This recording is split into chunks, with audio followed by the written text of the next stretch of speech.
આમ તો લોકોની શરૂઆત ચાથી થાય છે, પણ મારી શરૂઆત બ્લુ ટીથી થાય છે, કારણ કે હું હમણાં મારા શરીર ઉપર એટલે કે વજન ઉપર બહુ ધ્યાન આપું છું. વજન ઘટાડવાનો પ્રયત્ન મારો ચાલુ જ છે, એટલે હું સવારમાં બ્લુ ટી પીવી છું. મિત્રો, બ્લુ ટી પીધા પછી હું અમારા સ્કૂલના ગ્રાઉન્ડમાં અમને સરસ મજાનું ગ્રાઉન્ડ મળ્યું છે, તો આ ગ્રાઉન્ડમાં હું સવારમાં દોડું છું. મને દોડવાની બહુ મજા આવે છે, કારણ કે અમારું ગ્રાઉન્ડ જે છે એ મોટું પણ છે અને સારું એવું ખુલ્લું પણ છે. આ ગ્રાઉન્ડના અંદર સવારમાં ઉઠીને હું 5 રાઉન્ડ તો હું દોડું જ છું, જેથી મારું શરીર જે છે એ બહુ સ્ફૂર્તિલું બની જાય છે અને મને બહુ મજા આવે છે. આ જે ગ્રાઉન્ડમાં તમને ઘાસ જે દેખાય છે, હું દોડ્યા પછી આ ઘાસમાં ચાલું છું. આપણને બધાને ખબર છે કે શિયાળાની ઋતુ છે, એટલે સવારમાં કસરત કરવી બહુ જરૂરી છે, જેથી આપણા શરીર જે છે એ ફિટ રહે અને તંદુરસ્ત રહે. મિત્રો, આ મારી સુંદર અને સરસ મજાની સાયકલ છે. જ્યારે મને ખબર પડી કે મારું વજન 91 કિલો થઈ ગયું છે, બરાબર છે, ત્યારથી જ મેં આ સાયકલ લઈ લીધી છે. અને જ્યારનો હું સાયકલ ચલાવું છું ત્યારથી દિવસે ને દિવસે મારું વજન ઘટી રહ્યું છે અને અત્યારે મારું વજન 85 કિલો આવી ગયેલું છે. એ આ સાયકલની મદદથી ધીરે ધીરે મારું વજન ઘટી રહ્યું છે. દરેકને સાયકલ ચલાવવી જોઈએ, એ હું આજથી તમને મિત્રો અપીલ કરું છું. જરૂર સાયકલ ચલાવો તમે. અમારા નવા ગામથી થોડે જ દૂર તમે જાઓ એટલે તમને અહીંયા ભૂત મામાનું મંદિર જોવા મળશે. મારી સાથે સાથે મિત્રો તમે પણ દર્શન કરી લો આ ભૂત મામાના. અહીંયા બધા જ લોકો એટલે કે ઘણીવાર લોકો અહીંયા દર્શન કરવા આવે છે, કારણ કે ગામના લોકો એમને બહુ માને છે. ભૂત મામાની જય હો. ત્યારબાદ હું મારી સાયકલ લઈને હું ડેરી તરફ જઈ રહ્યો છું, કારણ કે હું દરરોજ સવારમાં સાયકલ 5 કિલોમીટર તો મારે ચલાવવા જોઈએ જ છે, અને હું આ સાયકલ લઈને દરરોજ ડેરી લઈને ઘરે જાઉં છું. એટલે હું અત્યારે સાયકલ ચલાવી રહ્યો છું. મિત્રો, તમે જુઓ, આ નવસારી એટલે કે દક્ષિણ ગુજરાતમાં આવેલું છે. અહીંયા તમે એટલી સરસ મજાની લીલોતરી જોવા મળશે કે એની આપણે કલ્પના નહીં કરી શકીએ. અહીંયા સામે તમને જે દેખાય છે એ નારિયેળના ઝાડ છે. આપણને ખબર છે કે આપણા બનાસકાંઠા ડીસા બાજુમાં કેટલા નારિયેળ મોંઘા મળે છે. અહીંયા એ જ નારિયેળ તમને 30 થી 40 રૂપિયામાં સરસ મજાના મળી જશે, અને સાથે સાથે સરસ મજાની તમને અહીંયા પ્રકૃતિ પણ જોવા મળશે. બહુ સરસ લીલોતરી છે, બહુ સારું વાતાવરણ છે, બહુ મજા છે. હવે તમે જુઓ તો સામે તમને અમારા નવા ગામની ડેરી જોવા મળે છે. આ એ ડેરી છે જ્યાંથી હું રોજ સવારમાં દૂધ લેવા આવું છું. અહીંયા હું ભેંસનું દૂધ લાવું છું, અને આ ભેંસનું દૂધ અહીંયા 86 રૂપિયા લીટર મળે છે. અમારી આ ડેરી સરસ મજાની છે. અહીંયા અમારી ડેરીમાં સંપૂર્ણ વ્યવહાર બહેનો કરે છે, અને બહેનો આખી ડેરી ચલાવે છે.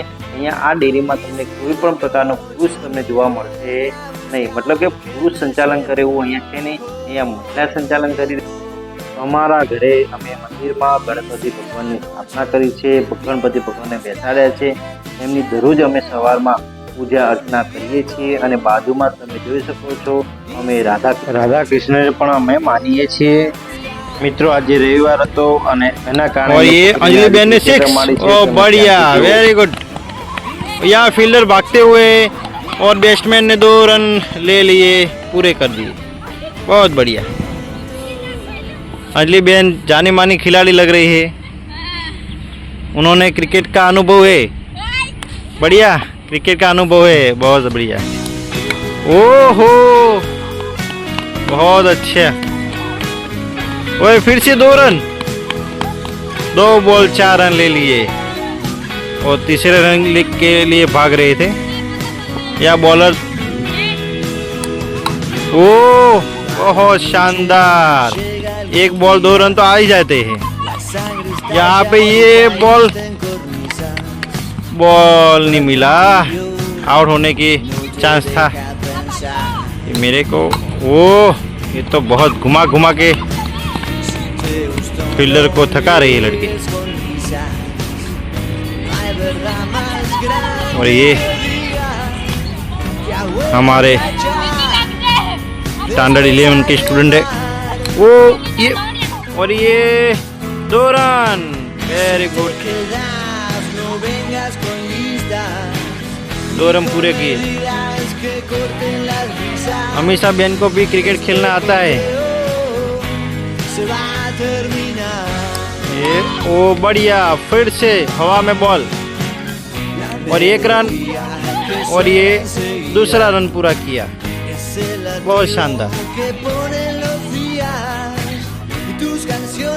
મિત્રો આજ અમારી સ્કૂલ છે ઉત્તર બુનિયાદી આશીષા અડધા, જે નવસારી જિલ્લામાં આવેલી છે. બાળકો માટે ભવ્યમાંથી ભવ્ય સ્કૂલ સરસ મજાની બનાવી છે. 2015માં આપણી સ્કૂલ બનીને તૈયાર થઈ હતી સરસ મજાના નવા અંદાજમાં. અને આ અમારા શિક્ષકોના રહેવાના ક્વાર્ટર છે.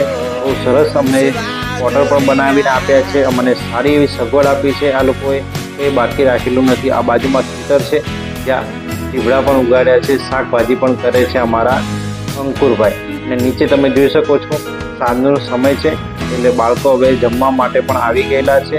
શાંતિથી બધા જમે છે અને ખોરાક લઈ રહ્યા છે.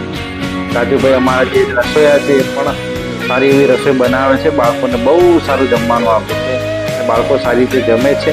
અને એમની જે ખુશી છે એ અમારા શિક્ષકોની ખુશી છે, કારણ કે આપણને ખબર છે કે સ્કૂલમાં જેટલા બાળકો ખુશ હશે એટલા શિક્ષકો પણ ખુશ રહેશે. અમારા સ્કૂલના બાળકો જમવાના ટાઈમે સમયે શ્લોક બોલે છે, એ તમે સાંભળો.